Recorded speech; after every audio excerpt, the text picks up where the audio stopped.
So thrilled that you are here with us. It's Christmas time. Um, this coming Wednesday is going to be a very special Wednesday for us. It's my favorite Wednesday, it's the Christmas one, and as Luke mentioned, this year we are going to have an end of year giving. I believe it's the first end year giving that we are doing after 18 years, and it's a very important one for us. And it's a sacrificial one. Why is it sacrificial? Because we know when we all sacrifice together, we can do great things together with the dream of God. Our desire is to raise 215,000. You go like, that's a lot of money. No, not when everybody does their part. What are we going to do with it? We want to fund our Life Center budget for 2018 and do even more to help our city be restored with the love of Jesus. And on Wednesday, I will tell you a little bit about our middle school and why middle school is such an incredible block of time that we do not want to miss. But I'm going to put that aside, and Johnny and Aria is here with me on stage, and Greece Campus, we are all ready. I'm so excited because Christmas for me is fun. Our tree is up, people. Yeah, my wife goes like all out, like she knows no limit, no end. And I love that Christmas is about traditions. I don't know about you, but I grew up with some Christmas traditions, and I love our phrasing or our label for this Christmas season is that tradition is made together. I love that because really that is what Christmas is all about. I don't know why my thing's not working. I don't know how to work this if it's not working. So see how good I am remembering all this stuff. So here we go. Good luck for you and good luck for you. So Christmas. What I love about, I come from a family that had some Christmas tradition. And some of those traditions I like and some of them I didn't care for. I come from a Dutch family. Dutch people want you to know how much things cost.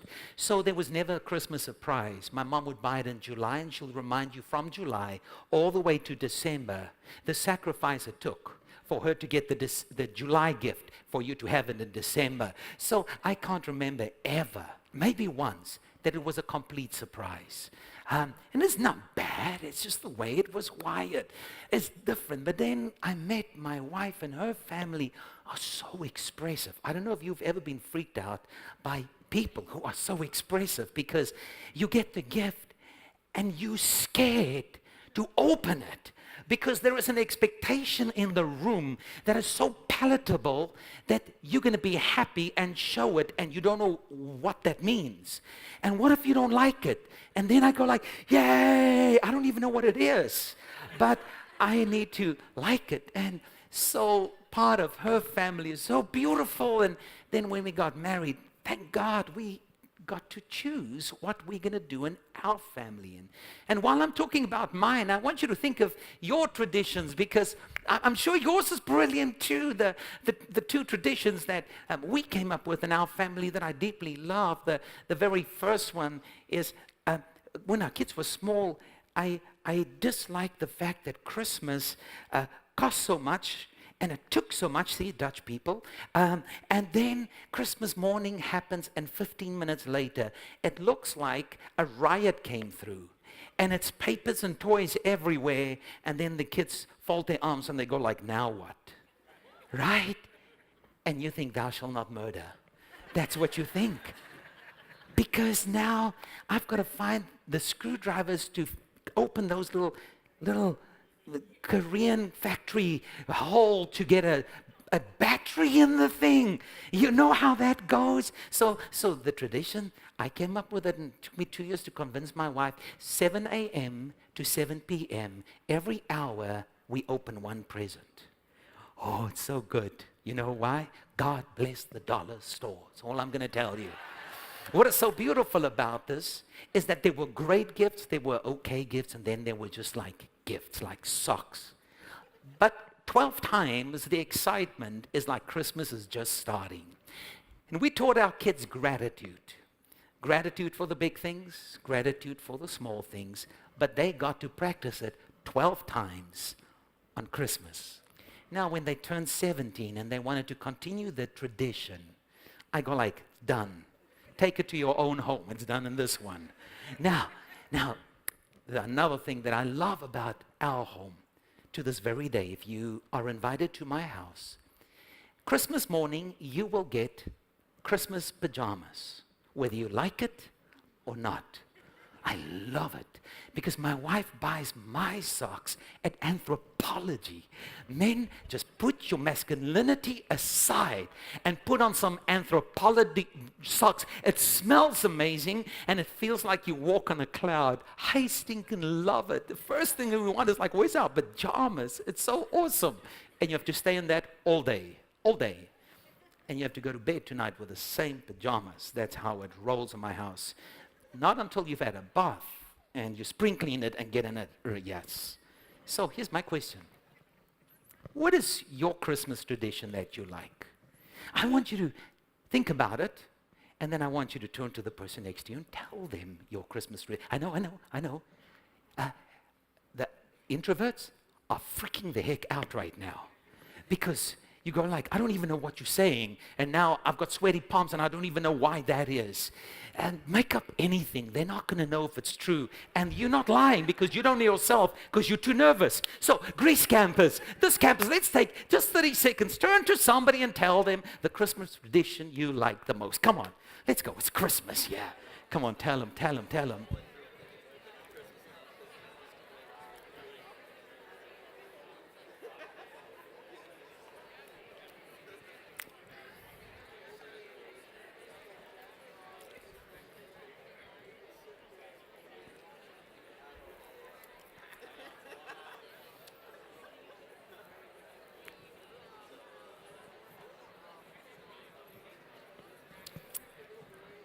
All right now, all right. Not all of your traditions, just one. Christmas is about tradition, the expectation. Do you know that retail giants have worked hard to create Christmas tradition? Because they say that the average U.S. family will spend $906 on gifts alone this Christmas. Not on food, not on the tree, not on the trinkets, not on those deer with the lights in your garden that shakes their heads. None of that, just gifts. Traditions. So beautiful. And today, I want us to press the pause button on all of this. And we're going to go on a journey for the next couple of weeks, and we want to ask the question that I think we all know the answer to, but I bet you don't know the answer to the whole thing. What is Christmas really all about? Where does it come from? Because I think we have kept the parts that we like. We kept the veneer. It's a baby Jesus, and he came to Bethlehem. Yay! Now we get presents. No. It's an amazing story. Because you see, the story of Christmas starts back in Genesis chapter 1. Yeah, all the way back to the beginning of the Bible. And the Christmas story is a love story. It is a love story of, I wrote this word down, audacious love. You know what audacious love is? It's a love that never stops its pursuit. It's a love that will not be disappointed, a love that will not fail, a love that will keep going. You understand the Christmas story began in Genesis chapter 1, and it's still being written because the love of God has not stopped pursuing his sons and daughters. Now I need you to strap in and stay with me. I promise you, they say I've got 10 minutes left, and I'll probably violate that by like 3 minutes if it's okay with you. But just stay with me because we're going to go all the way back to the book of Genesis, and I love how one writer starts by saying, the story of Christmas is a story about the always coming Christ. Wow.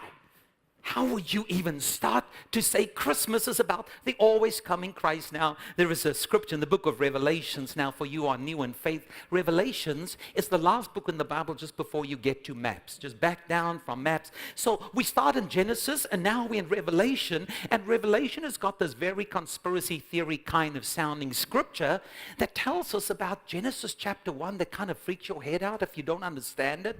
And it goes like this. Come on, let's read it together, both campuses. Revelation chapter 13 verse 8, and it says, everyone living on the earth will worship it. Everyone whose name is not written in the book of life. And he's talking about the Antichrist. He's not talking about Christ, the one that we know. Then he says that book belongs to the Lamb who was slaughtered, or the Bible says slain or crucified before the creation of the world. Wow, stop. It is saying this. Before God said, let there be light, in his foreknowledge, he knew whatever he was going to create as the object of his affection is going to break his heart, and he would need to send his son to reconcile what he has not yet even created. But his love too much not to take the journey. Here's my question. Have you ever held your baby? I remember holding my kids. I loved holding my kids. I cheated my wife out of breastfeeding because I felt so left out. She wanted to breastfeed, and I just need to run around and clean the house. And I'm like, no. I want to be part of that. So I would steal a bottle at night. When she's asleep, I bottle feed the babies. And I used to hold them. I go like, I love you so much, but I have no idea how much you're going to mess up. I can just feel it. I can feel there's life in you, but it doesn't matter. Your failure can never escape my love. God did not even create you, and he already said, what I'm going to create can never escape my love. So the story begins in Genesis chapter 1, and it goes like this. I'm reading from the Voice paraphrase, a beautiful paraphrase, and I'm going to invite both campuses to read this out together. Come on, turn to your neighbor and say, for your sake, I'm going to read it so you get it. Just for your sake. Here we go. It says this. In the beginning, God created everything, the heavens above and the earth below. Come on, here's what happened. At first, the earth lacked shape and was totally empty, and a dark fog draped over the deep, while God's spirit wind hovered over the surface of the empty waters. Then there was the voice of God. Now the song that they did today says, God of creation, there at the start, before the beginning of time. With no point of reference, you spoke to the dark and flesh out the wonder of light. Oh, I love this. And as you speak, 100 billion galaxies are born. In the vapor of your breath, the planets formed. Now I've asked them to sing the song again, because this Christmas is not preaching, it is a journey that we're going to take together. Now what I would love for our both campuses to do is to close our eyes and listen to the words, so that we inhabit the story where God creates our creation.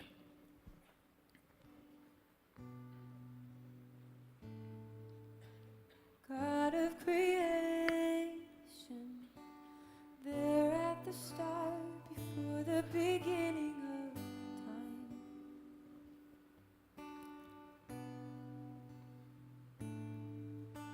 With no point of reference, you spoke to the dark and fleshed out the wonder of light.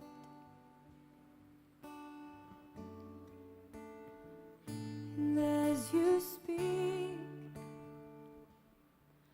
100 billion galaxies are born. In the vapor of your breath, the planets form. If the stars were made to worship, so will I.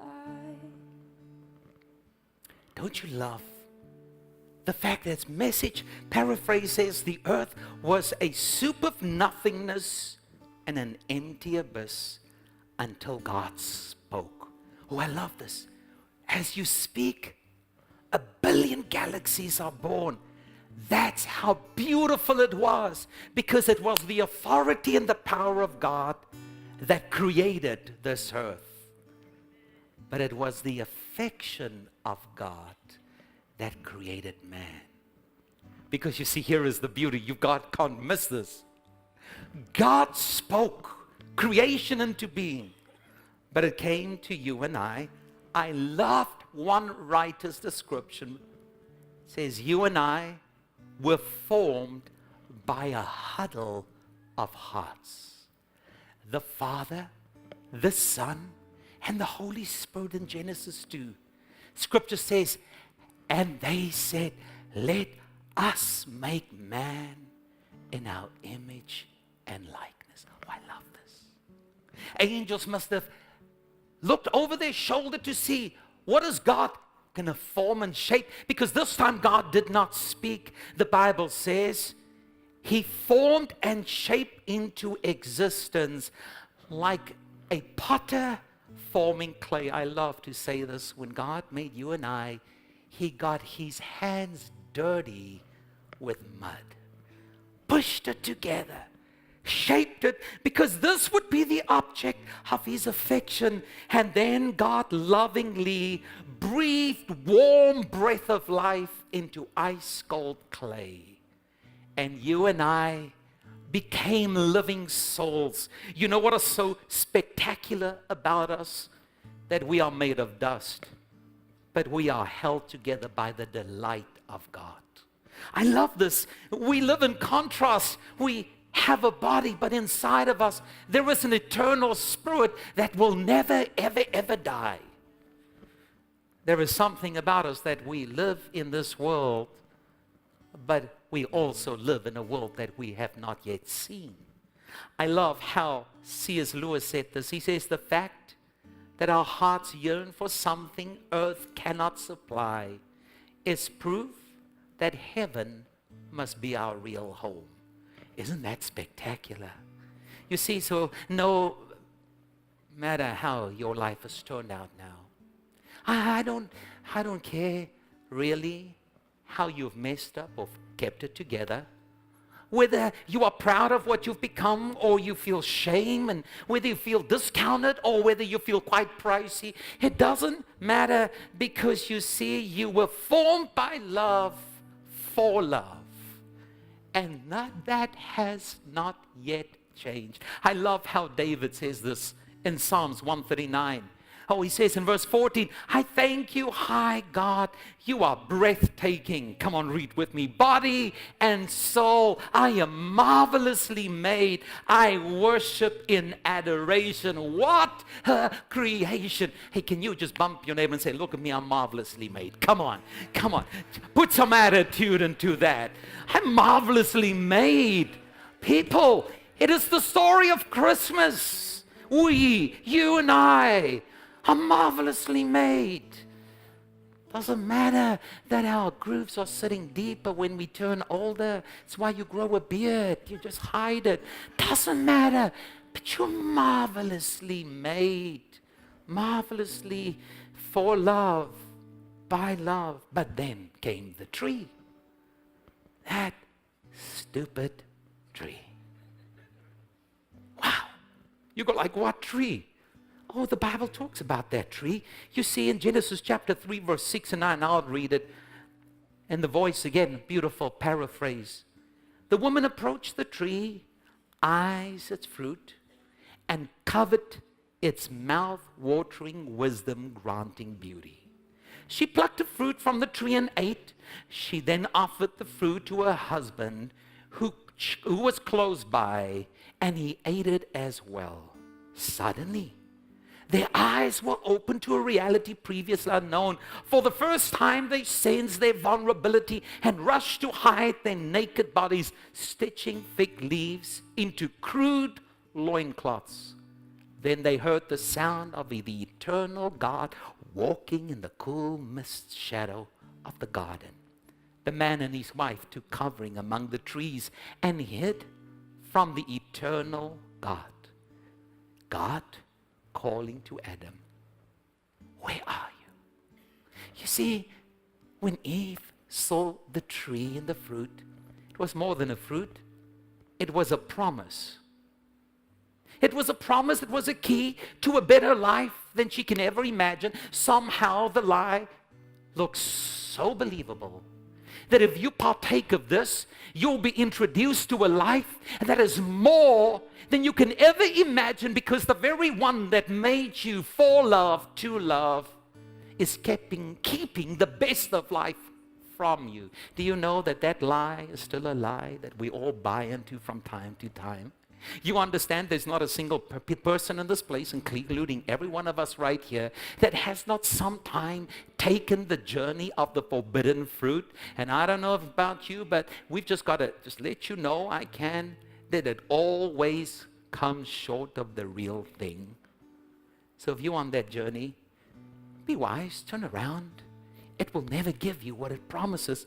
But you see, here's my question. I wrote this down. Was the tree an interruption and a disruption to God's plan? Or was the tree part of God's plan because free will comes at a high price? Because if there is no free will, then there is no love given out of a free heart. You see, love is not freely given and can never satisfy when it's not given out of freedom. And perfect love can only be measured as perfect when it never stops in its pursuit. Oh, so good. Bam! I feel like emerald like right now. Just throw that into the mix and eat that later. Think about it. God knew that angel love was a love that was created to love. That's why when you and I, when we don't feel it, raise our hands, say, God, I love you. I don't have to do this, by the way. But I was created from love, to love. It is the story of Christmas. Now, for some of you that love very interesting things, do you know the very first question that was ever recorded in Scripture in the Old Testament? The very first one that ever came into being. You know what it was? It was God asking, where are you? Come on, can you just say it with me? Where are you? Can you turn to your neighbor and say, come on, where are you? Where are you? Come on, Greece campus. Just ask them, where are you? You know that's still the pivotal question. And you know it was not a question of confusion. God didn't go like, what the? Anybody seen Adam and Eve? No. It was a question that unveiled the pursuit of perfect love. To this very day, when your children are quiet and you say, where are you? Is because love beckons. Now God is asking the question, where are you? Where are you? And the truth is, they were hiding because they took a cause somehow in their heart. They felt what God was giving was not enough. There was a hunger in them that they believed would be filled by something else. Humanity has a hunger that only God can fill, but we are being told other things would fill it. And I want you to know, I don't care how much money he has and what he's driving. I don't care what is his biceps, whether it's ripped or not. I don't care what his tattoo says. I don't care. I can tell you this one thing, my wife can add to my love, but she cannot fill the spot of love. Only God can. That's how he made it. But let me move on because I'm already 3 minutes over now. I don't care. So let's keep going. Where are you? Where are you is the question of the Old Testament. Always pursuing love.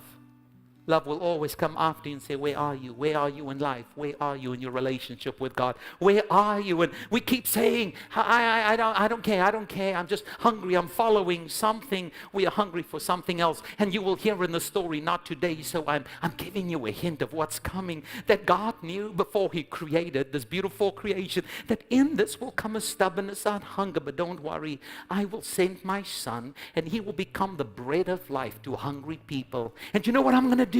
I'm going to send him to a very specific city. You know what the city, the birthplace of Jesus was? Come on, shout it out.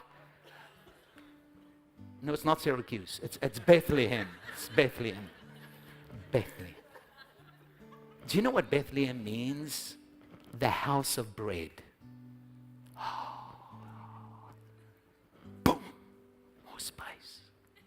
God says, I will send the bread of life to the house of bread, so that the hunger in humanity, once they eat of the living bread, they will never hunger for those other things again. So the beautiful part that I want you to see, and I'm done.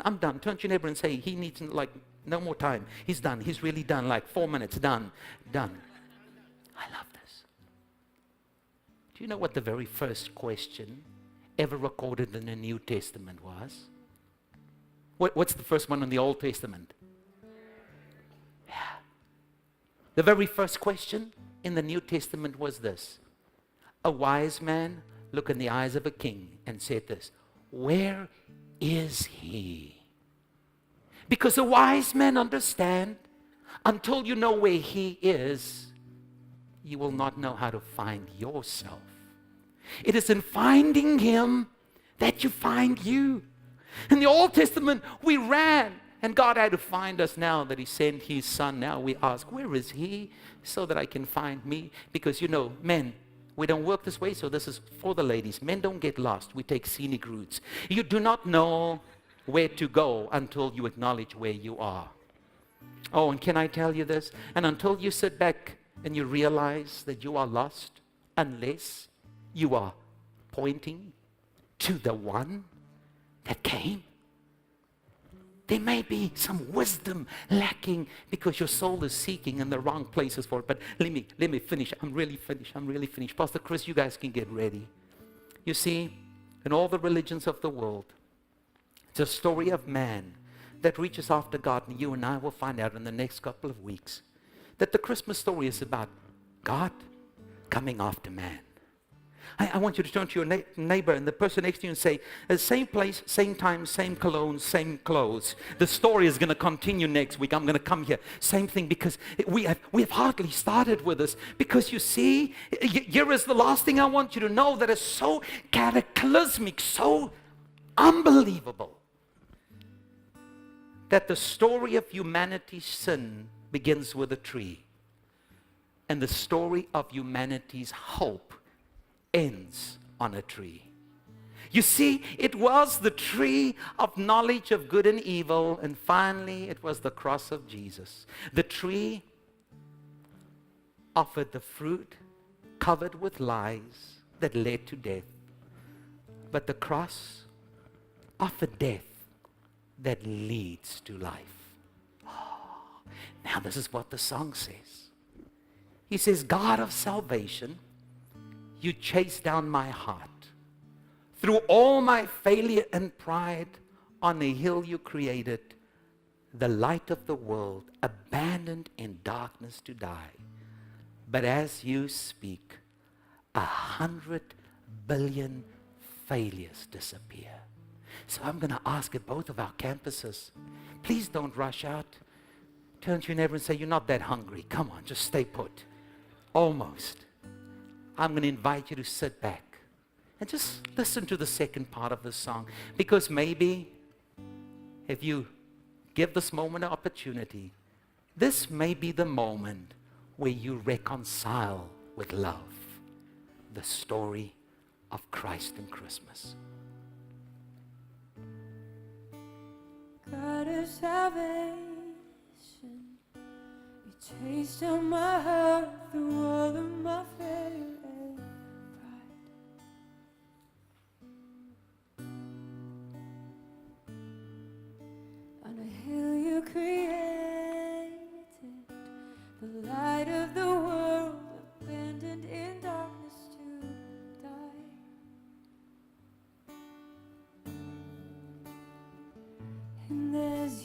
speak. 100 billion failures disappear. Where you lost your life so I could find it here. If you left the grave behind you, so will I. I can see your heart and everything you've done. Every part designed in a work of art called love.